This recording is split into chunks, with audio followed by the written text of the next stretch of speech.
for the test, the Unit 2 test, and this is a follow me, so you're going to know how to do all this stuff because this is a review.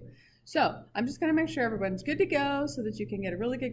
Technically, you should write them from least to greatest, but so I have -5, -3, 2, and 3. Okay? Now for my range, it's my y values. So my y values are the ones I'm going to put a little arrow under. And the deal is you can't repeat those either. So my range, my smallest one is 0, and then I have 5, and then I have 2 9s. But I only write it once. I don't have to write it twice. And then is the relation a function? If the relation is a function, that's when the x value can only go to a specific y value. So I look at them and I see if any of my x's repeat. I have -3, 2, 3, and -5. None of them repeated, so yes, it is a function. All right, let's look at the next one. Are the following functions explain why or why not? All right, so x equals 2. So x equals 2 is a line that is a vertical line. And so it's x equals -2. It's a vertical line. And as Mrs. Evans told you, the x equals -2 has to cross the x-axis. So here's your x-axis. X equals -2 has to cross the x-axis. So it has to be that line right there. All right? Now the question is that a function? Well, remember we have the vertical line test. So the vertical line test says if I draw a vertical line, it will only cross my graph at one point. Well, when I draw my vertical line, it crosses at all these points. So is this a function? No. And the reason why is because it fails the vertical line test. It fails the vertical line test, so it is not a function.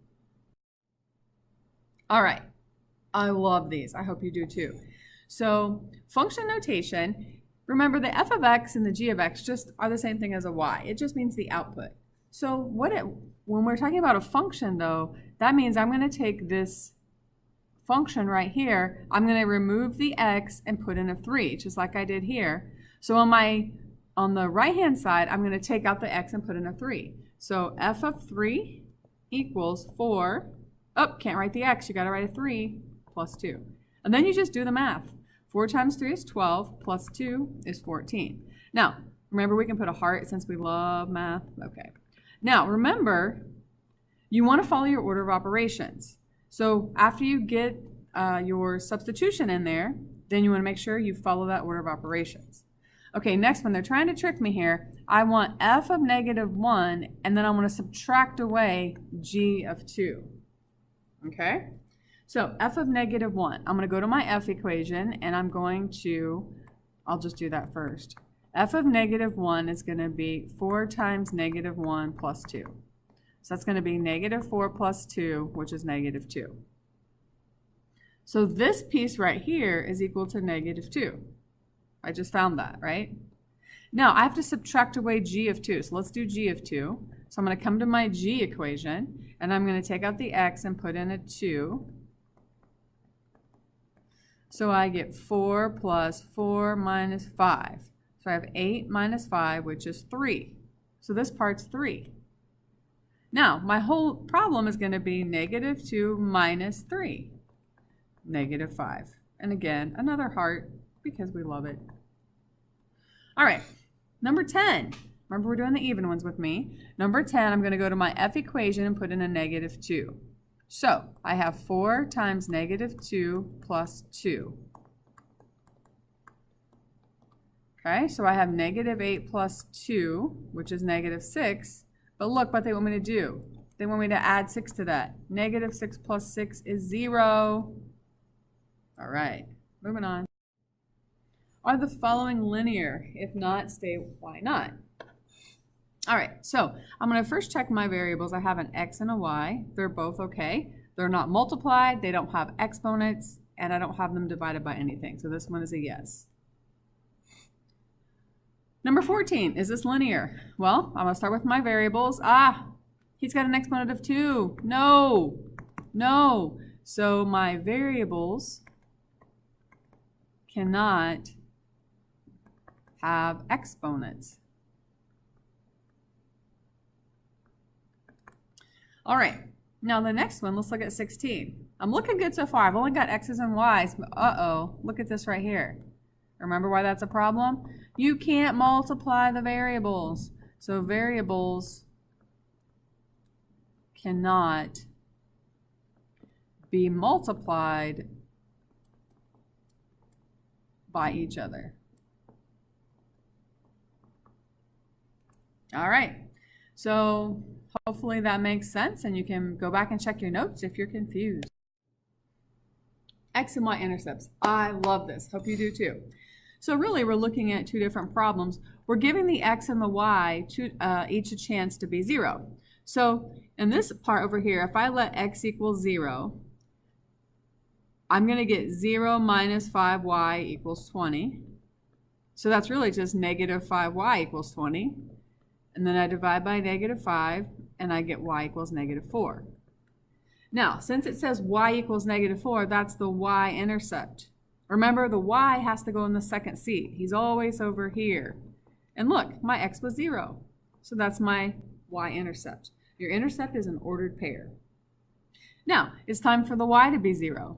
So if I have y 0, it's going to be 2x minus 0, because 5 times 0 is 0, equals 20. So I have 2x equals 20, divide by 2, and I get x equals 10. Well, look, x is 10 and y is 0. So it's going to be 10, comma 0. Done. All right, number 20, find the x and y intercepts. Again, two problems. They each have a chance to be 0. So here I can let, doesn't matter which one you do first. If I let y equals 0, I get 0 equals 3x minus 9. I'm going to add 9 to both sides. And I get 9 equals 3x, divided by 3, I get x equals 3. So this is x equals 3, this is y equals 0. That's my x-intercept, so 3, 0. Now I'm going to let x equal 0 this time. So I have y equals 0 minus 9. Well, that's just negative 9. So y is negative 9 when x is 0. So I have 0, comma, negative 9. Done. Okay, so x and y intercepts. Remember, an intercept will always have a 0 in one of the spots. If it's an x-intercept, it's going to have a number for x, and the y will be 0. If it's a y-intercept, it's going to have a number for y, and the x will be 0. Okay, solve for y. Love this too. Gosh, I just love this unit. I hope you do too. So that means I want to get the y by itself. So I need to get rid of this 2x, right?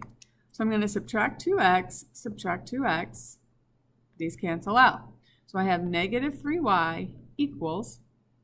Now, when I solve for y, my goal is really to get my equation to look like this in slope-intercept form. Y equals mx plus b. So whichever one has the x, I'm going to put him first. So I put the negative 2x first and then the plus 6. You can't combine those to get 4x. It just stays like that. Now, the y is still not by itself. So I have to divide by negative 3, divide by negative 3, divide by negative 3, and then rewrite it.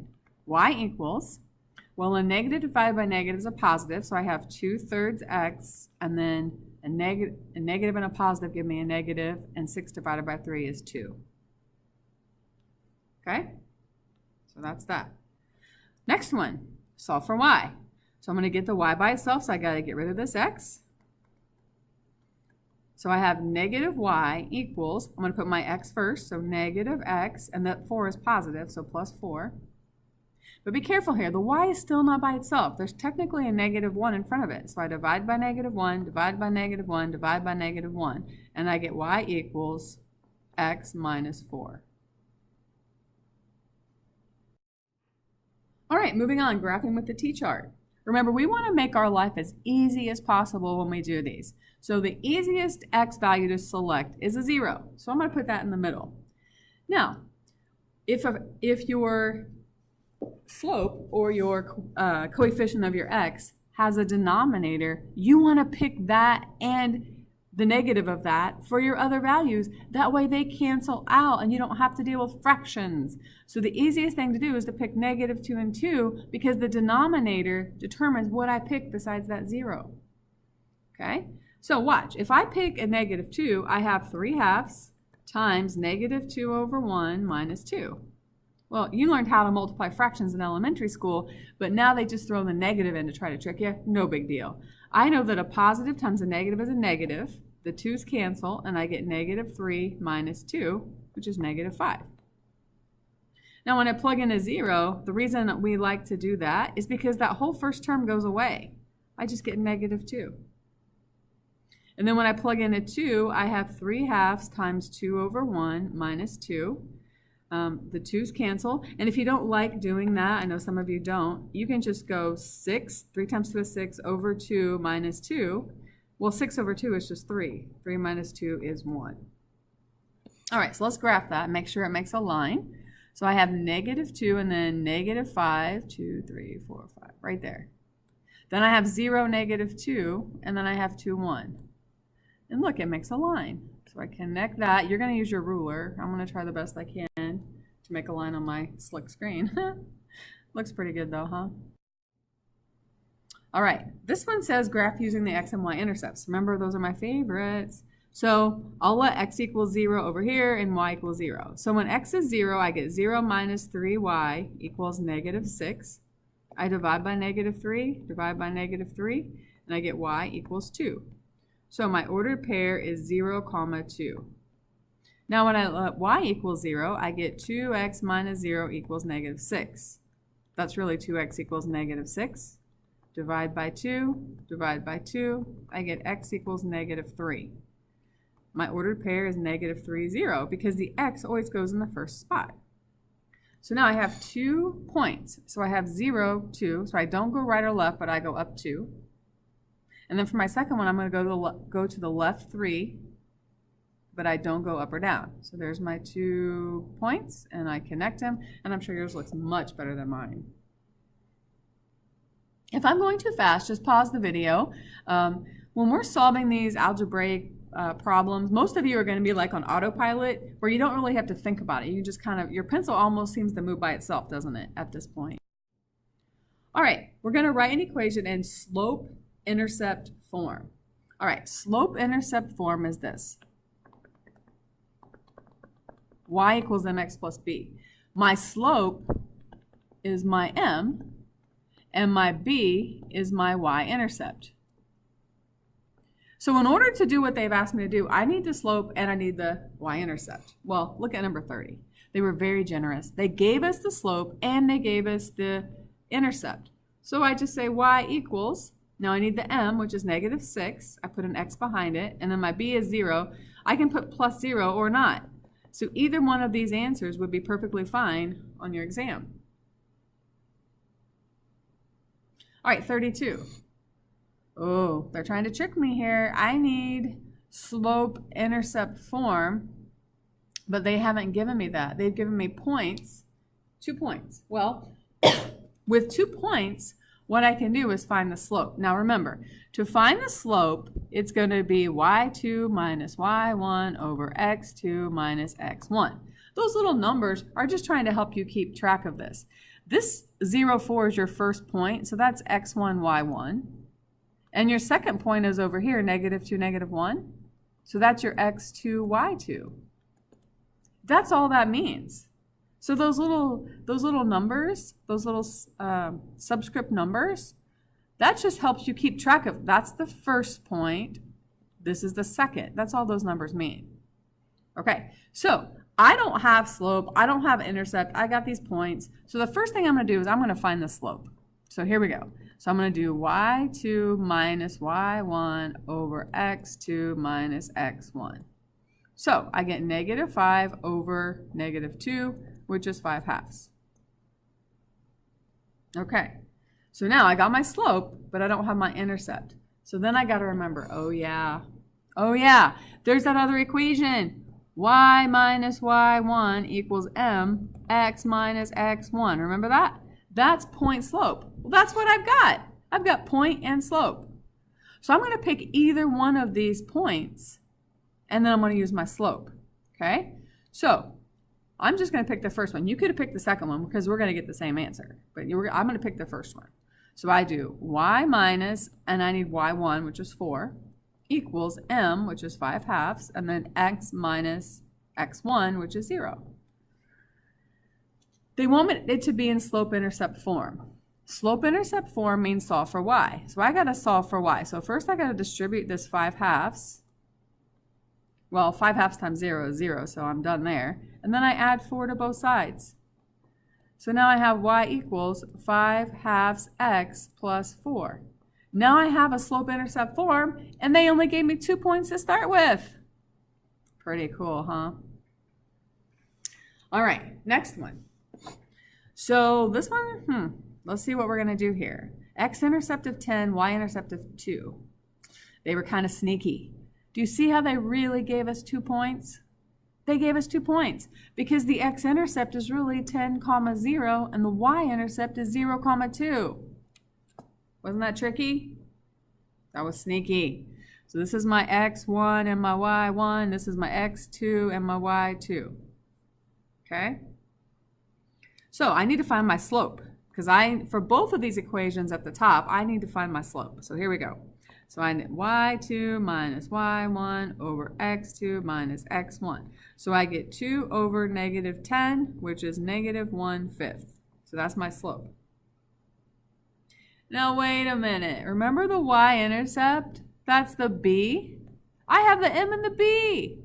So now I have y equals m x plus b. There we go. They gave me the y-intercept, and I used it 2 different ways. I used it as a point to find my slope, and then I used it in my equation as the b. Pretty neat, huh?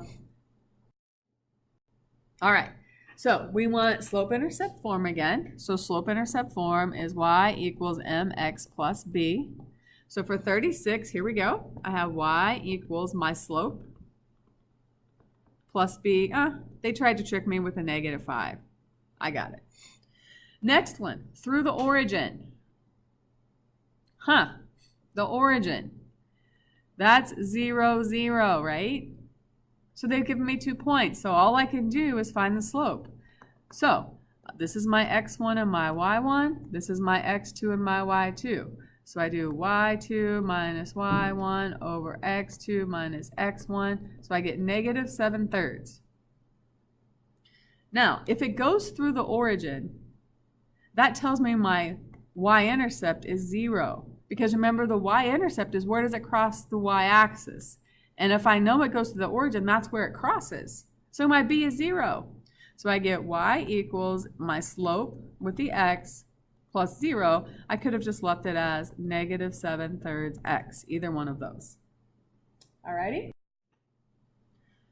Number 40. Write an equation of a line in slope-intercept form. So slope-intercept form is y equals mx plus b.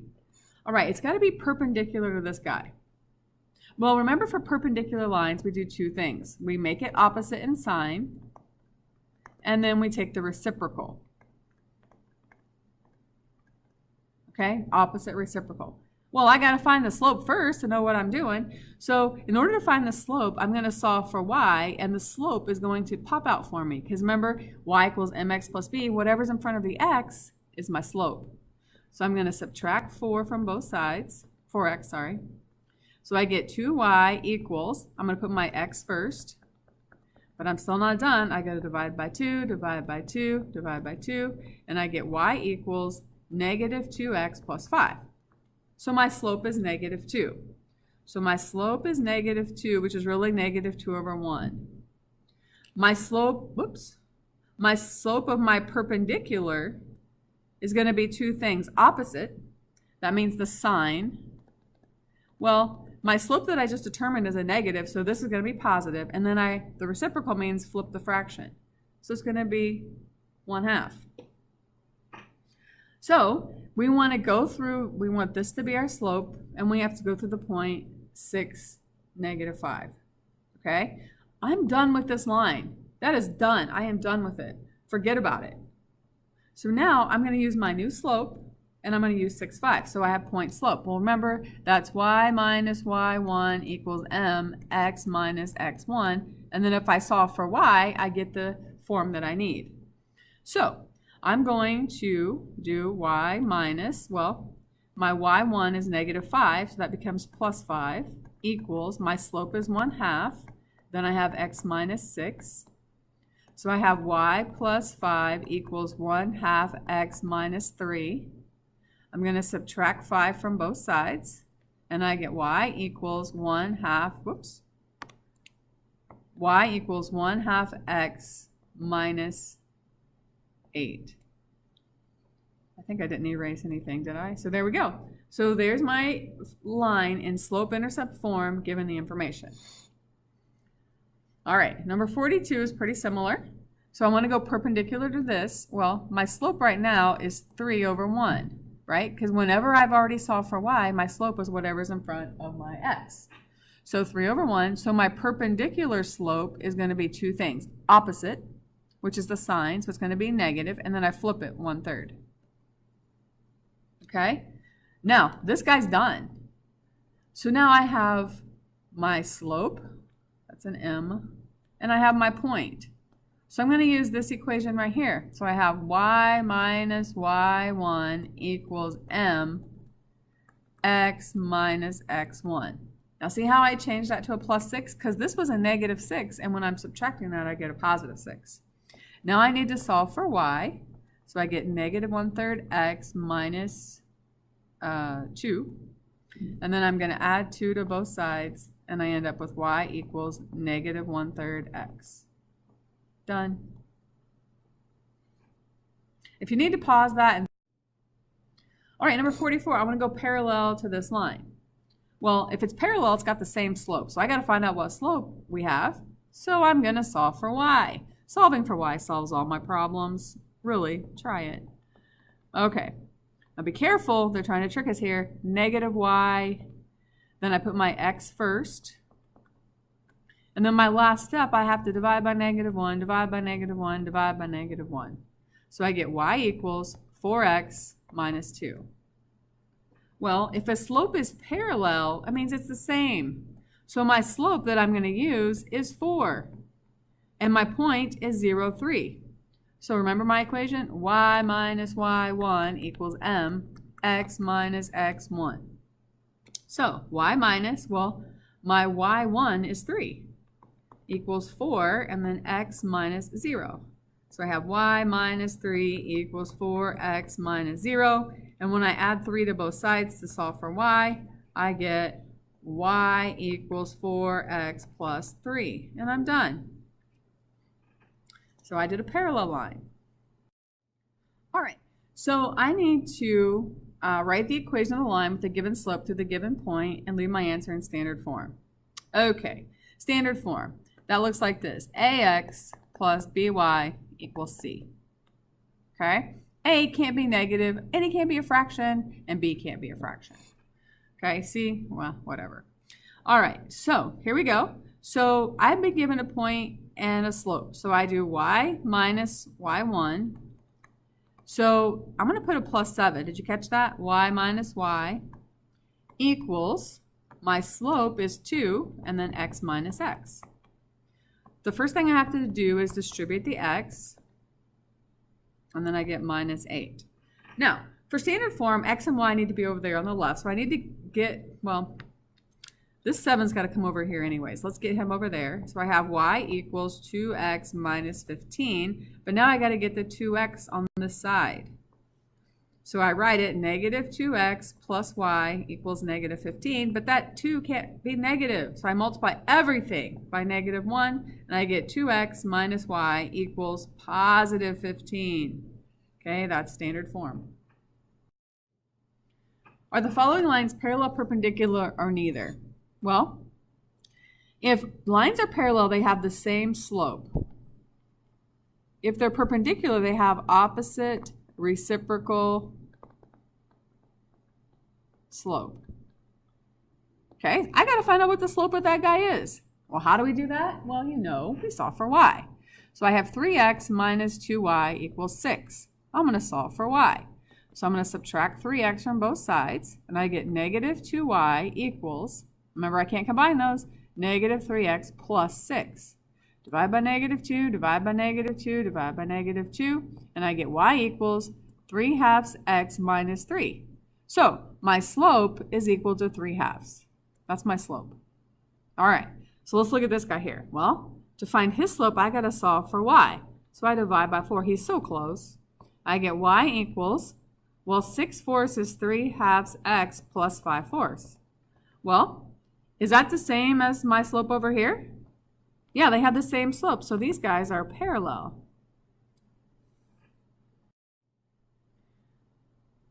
What about these two? Are x equals 3 and y equals -4 parallel, perpendicular, and either? Well, hopefully you know what x equals 3 looks like. Remember that has to cross the x-axis at 3.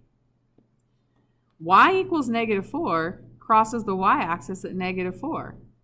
So what are those lines? Look, here they are. They're perpendicular. Good. All right, 52. You pull the plug from the bathtub. After 40 seconds, there are 13 gallons of water left in the tub. 60 seconds after you pull the plug, there are 10 gallons left. Write a linear model.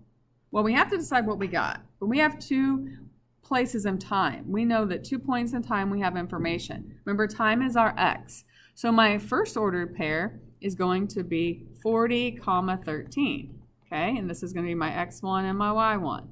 My next ordered pair is 60, 10. This is my x2 and my y2. So I need to write a linear model. Well, when I'm given 2 points, the only thing I can do at the beginning is find the slope.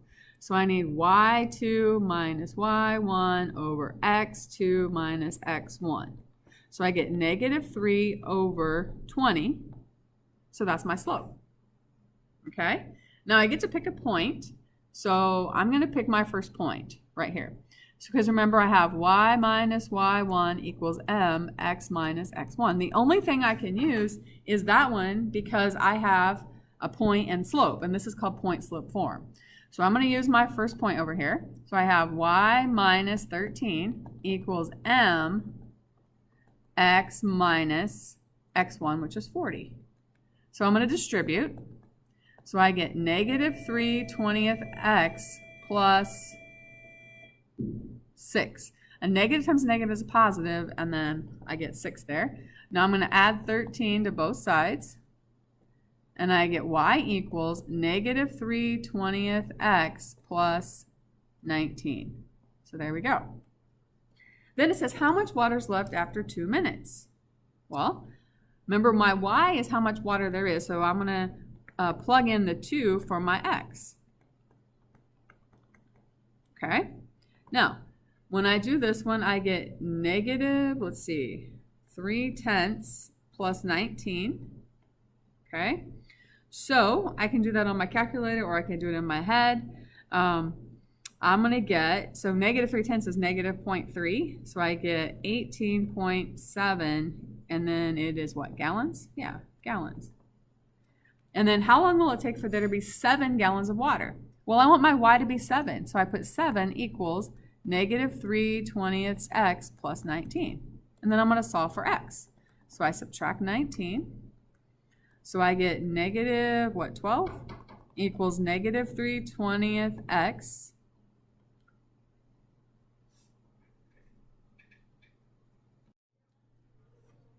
Okay, so I still have to solve for x. So I have to multiply both sides by the reciprocal. So I multiply by -20 over 3, -20 over 3, and these all cancel out. So I get x equals, if I do that math, I get 80. So it says, how long will it take? It's going to be 80 seconds. So that's my answer.